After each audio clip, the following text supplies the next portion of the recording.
শ্রীরামকৃষ্ণ বলতেন, শাস্ত্র বেশি পড়বার দরকার নেই। বেশি পড়লে অনেক সময় তর্ক বিচার এসে পড়ে।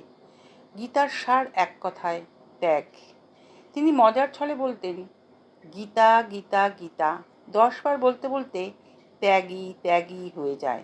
অর্থাৎ গীতার মূল শিক্ষা হলো আসক্তি ত্যাগ করে ঈশ্বরের দিকে অগ্রসর হওয়া। কিন্তু ঈশ্বর লাভের উপায় কি? শ্রীরামকৃষ্ণ বলছেন, বিবেক, বৈরাগ্য এবং ঈশ্বরের প্রতি গভীর অনুরাগ। এই অনুরাগ কেমন? যেমন গাভী তার বাছুরের জন্য ব্যাকুল হয়ে ডাকে, তেমনি যদি মানুষের হৃদয় ঈশ্বরের জন্য আকুল হয়ে ওঠে, তবে তিনি ধরা দেন। বেদেও বলা হয়েছে, হে প্রভু, গাভী যেমন বাছুরের জন্য ডাকে, আমরাও তেমনি ব্যাকুল হয়ে তোমাকে ডাকছি। শ্রীরামকৃষ্ণ বলেন, ব্যাকুলতার সঙ্গে যদি বিবেক ও বৈরাগ্য যুক্ত হয়, তবে ঈশ্বরের সাক্ষাৎকার অবশ্যই হবে। এই ব্যাকুলতা যখন চরমে পৌঁছায়, তখন মানুষের মধ্যে এক ধরনের দিব্য উন্মাদনা দেখা দেয়।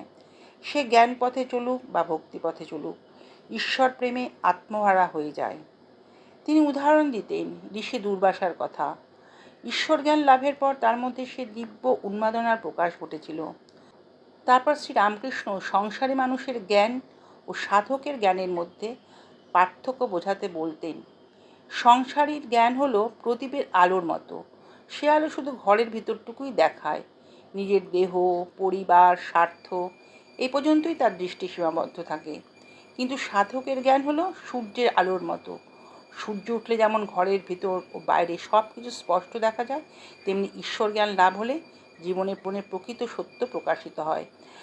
তখন মানুষ উপলব্ধি করে, চেতনই সত্য, ঈশ্বরই সত্য, আর তিনি সমস্ত জগতের অন্তরে বিরাজমান।